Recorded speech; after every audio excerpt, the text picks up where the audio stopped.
I think it's time to turn on some of these science YouTube channels. World of food, world of food. This is called World of Food. Hey guys, welcome to the World of Food. I'm your host, HeyCadell. If you're paying any attention, you can now tell that I am not happy with the bigger channels on the topic of gluten. If you've seen any of these bigger videos on the topic of gluten, you should know what it is. But for the sake of newcomers, I shall explain. We all hear the stories about going gluten-free. We hear stories of people going gluten-free. Your aunt, your uncle are gluten-free because of a celiac disease or gluten intolerance. You've also got people like Katy Perry, Drew Brees, and even Elvis who had gluten intolerances. Even though Elvis didn't get diagnosed with celiac disease or gluten intolerance, his death was caused by a really bad stool consistency. His colon was twice the size and twice the diameter of a healthy colon, and when he was weighed in at his autopsy, 40 pounds of him was just poop. If he would have only had a doctor or a nutritionist diagnose him with his problems, he might have thanked someone very much. So what is gluten, you may be asking? Gluten is made up of two proteins, gliadin and glutenin, which creates gluten. Gluten is primarily found in wheat, barley, and rye, and oats have a subgroup of a gluten called gliadins, and you have corn, which also has a amino acid sequence that resembles the wheat gluten. So you can see a good chunk of food has gluten. Wait. You may be asking, corn has gluten? You're correct. Corn doesn't have gluten, and it has a sequence of amino acids that resemble the wheat gluten. Fun fact, corn is one of the most unnatural plants of the day. Without our help, a corn cannot reproduce itself, and that's saying a lot. So for most of you, your question is now, should we be eating gluten or not? Well, let's look back at the major point in history of gluten. 10,000 years ago, ancient Egyptians first started cultivating grains to help with famine. Millet was the choice of grain until 5,000 years later, wheat, barley, and rye were introduced. So grains have been around for quite a while. So why all of a sudden are we getting celiac disease, irritable bowel syndrome, and gluten intolerance? Well, that's where most people are wrong. Ancient Egyptian physicians had writings, descriptions of things resembling irritable bowel syndrome and celiac disease. So the gluten intolerance and celiac disease that we have now was also affecting people back then. So it's always been around. So gluten is not affecting people just of today, it also affected the people who first cultivated it. So if you're thinking about going on a gluten-free diet, think about this. When the gluten protein is affecting your intestinal tract, you can have symptoms for days, weeks, or even months. And the very important microvilli that deal with the absorption process may be absorbing 75% less nutrients for years, even after going gluten-free.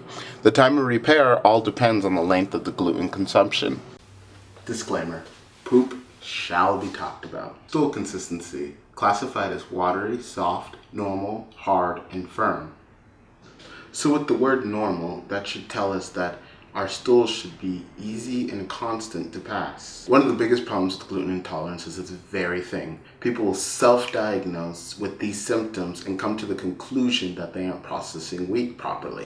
So to tell people that the consistency of their stool is not relative and it doesn't mean anything, well, that stinks. To sum things up, because it's not a health video but a video focusing on gluten, the consistency of our stool is telling us what is being absorbed and not being absorbed.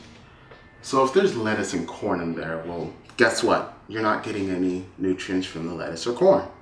And when it's watery, well, a lot of vitamins are water soluble, so none of those are getting processed or absorbed by the body because they're passing straight through. And when things don't get absorbed, well, that's when disease happens. You can think of disease as lack of nutrition. If you're not getting enough iodine, well, guess what? You have a thyroid issue. If you're not getting enough vitamin C, well, you have scurvy.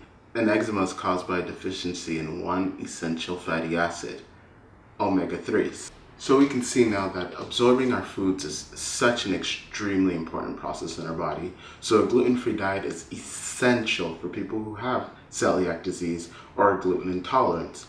Now for the people who don't have a gluten intolerance, are asymptomatic, or they haven't been diagnosed yet, you're not in the safe boat yet. So the common symptoms of gluten are things like problems with the GI tract, headaches, fibromyalgia, mental issues like depression and fatigue. And see, this is where our problem is.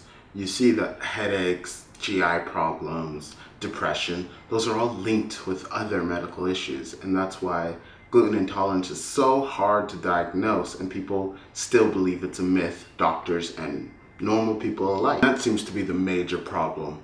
With something so wide and so spread, and you have so many symptoms for one little thing, it's really hard to diagnose and really break it down and see, hey, this is a gluten intolerance instead of it being something else.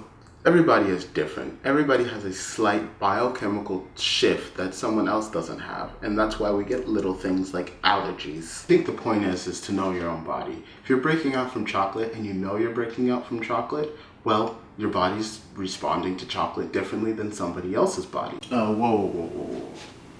That's a bunch of baloney, you may say. Well, try this. Do a self-diagnosis test.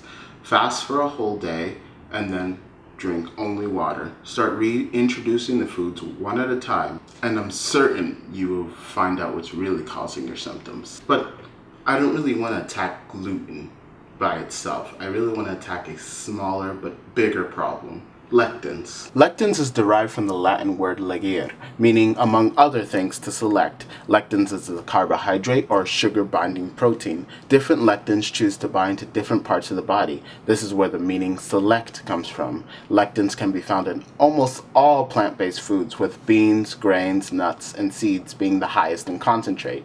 They are the most toxic when they are uncooked, and properly cooked are just when you eat them way too much. So lectins are pretty dang toxic.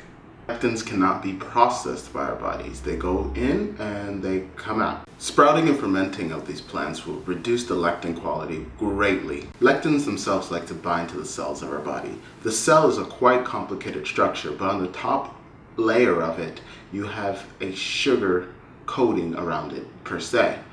And lectins are like gum to cells being hair. Once you get gum and hair, it's really hard to get it out. And this is how lectins work.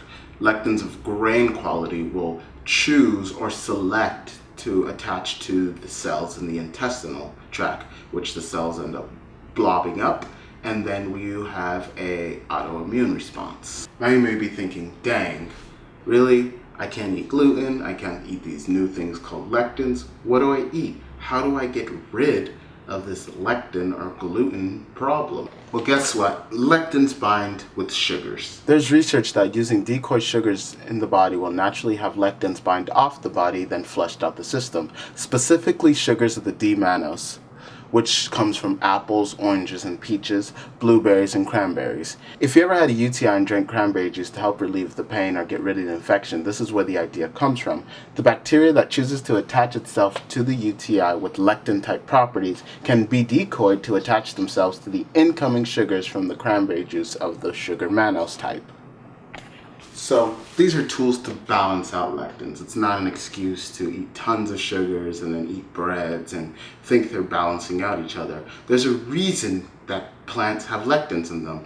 They just don't want to be eaten. Plants are like every other living thing on the planet. They want to reproduce. So when you're eating their seeds, they're not reproducing, and this is their defense mechanism to make sure that you won't eat them. And if anybody's dumb enough to eat them, well, guess what we get? We get irritable bowel syndrome, we get celiac disease. And I think my point is that we shouldn't be focusing just on gluten. There's other things out there like lectins that are affecting us, and things like grain just has way too much of a quantity of it for us to justify eating it without having health issues. Thank you for tuning in today. Thank you for watching the video. Like and subscribe and share this with somebody else who may have gluten problems or somebody who's thinking about gluten problem. Question of the day.